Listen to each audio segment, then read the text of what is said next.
Yes, Kenya. Tamu sana, tamu sana, tamu sana, yes. William Ruto has been in power for about 1 year, 6 months. And as he settles in power, he's becoming more dictatorial to a point. He does not want any Kenyan to challenge his opinion as the president. And it all started by Ruto saying mambo ni matatu. And at that time, Kenyans were giving him the benefit of doubt, thinking that he was out to fight the sugar cartels. Before long, he was threatening some Kenyans, the likes of Okiya Mtata, who were challenging the housing levy. After that, and more recently, we have been seeing he's threatening the courts. He's threatening the judges. And now, he's actually threatening the ordinary Kenyans. Listen to this before we continue. Ile mambo ilifanyika pale Dongo Kundu. Hiyo Dongo Kundu tumezungumzia karibu miaka sijui 20 na haijafanya kazi. Hiyo Dongo Kundu nimesema kwamba kuna mpango ilifanywa pale. Orodha ya watu imeandikwa mrefu ati ni watu wa Dongo Kundu. Huyu PO Box Kakamega, huyu PO Box sijui wapi, huyu PO Box sijui wapi. Wewe kama PO Box yako ni Kakamega, wewe unafanya nini Dongo Kundu? Kama wewe PO Box yako ni Eldoret, unafanya nini Kakamega? Ama PO Box Nairobi, wewe unafanya nini Dongo Kundu? Ndio nimesema hiyo list ambayo iliandikwa, hiyo list tunaifutilia mbali, tunaenda pale kuhesabu wale watu wanaishi Dongo Kundu, hao ndio tutawalipa. Wale wakora wengine wote watoke. Ninyi mnanielewa? Nani si mnajua vile nimesema? Na mimi sipingani na mtu. Wale wakora, wafisadi, wezi, maland grabber, mambo yao ni matatu. Finish. Yes. Ruto is telling those Kenyans that mambo ni matatu. And for those who may not know, those are Kenyans who have been displaced to pave way for the construction of a bypass, Dongo Kundu bypass, that is linking Mombasa mainland west to Mombasa mainland south. Some Kenyans there have been displaced, and William Ruto is just indirectly saying that if you don't come from the coast, or if your name is Wafula, Kamau, Otieno, you have no business in Mombasa. That's what William Ruto is saying, but indirectly, not knowing that Mombasa is cosmopolitan with people from different ethnic backgrounds. In our earlier video, we dissected that in details. So, Ruto started by making Kenyans believe that his threats were just meant for some cartels. And now you are seeing he's threatening poor Kenyans who have been displaced. So what does William Ruto want? Because it appears he's threatening everybody. He's threatening the courts. He's threatening members of parliament. He's threatening almost everybody and everything. We still remember when members of parliament were voting on the Finance Bill 2023, Ruto warned them in advance that he'll deal with any member of parliament who will go against that Finance Act. Yes. And now you are seeing that the threat has now gone to the people. Let's remind ourselves of some remarks Uhuru Kenyatta made before William Ruto became the president. If you want to know the true measure of a man, watch what he does with power, how he handles his opponents, how he treats his wife and family, and what he does with his influence.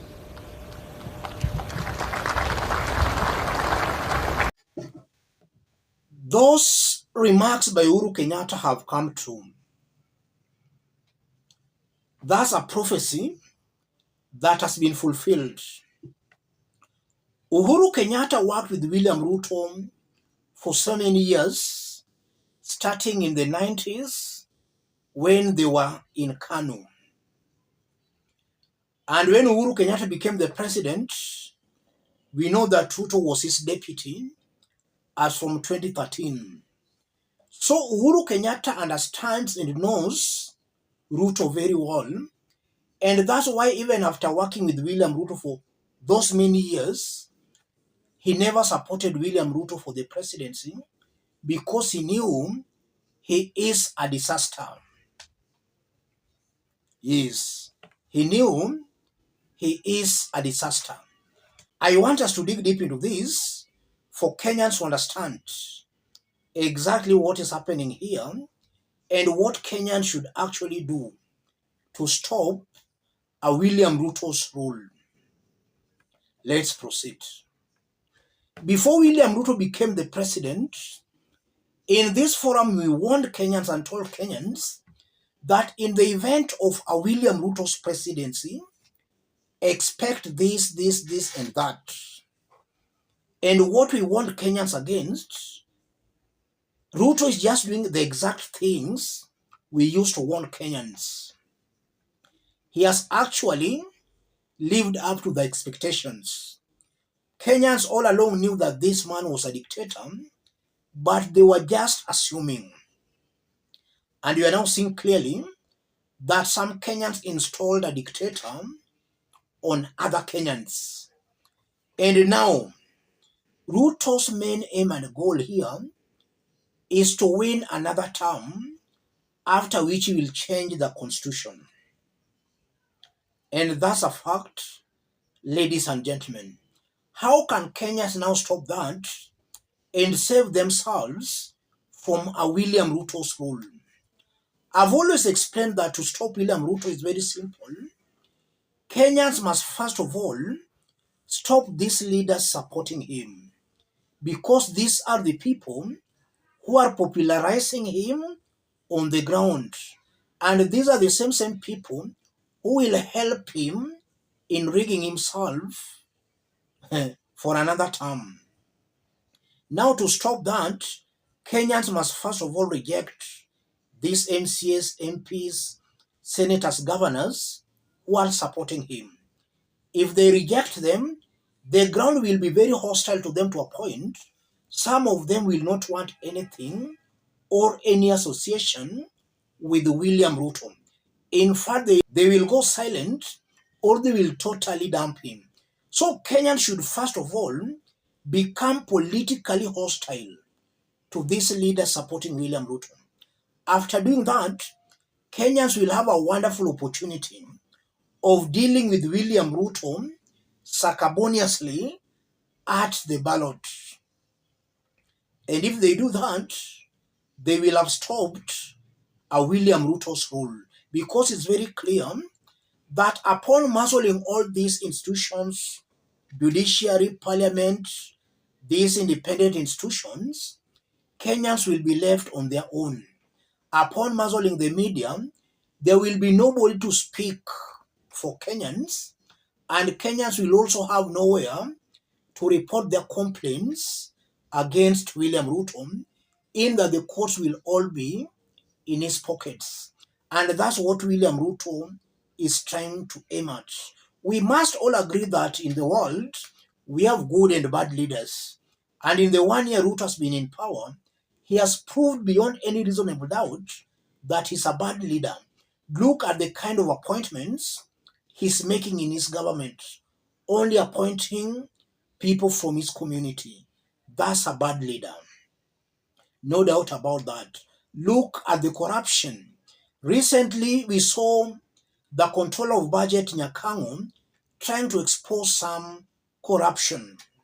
What followed? She was targeted. So you are finding that Ruto does not want any person exposing corruption in his government. And at the same time, he's saying he's out to fight corruption. So you are also seeing a liar a leader who is not just fit holding a public office. So Uhuru Kenyatta's remarks have actually come true.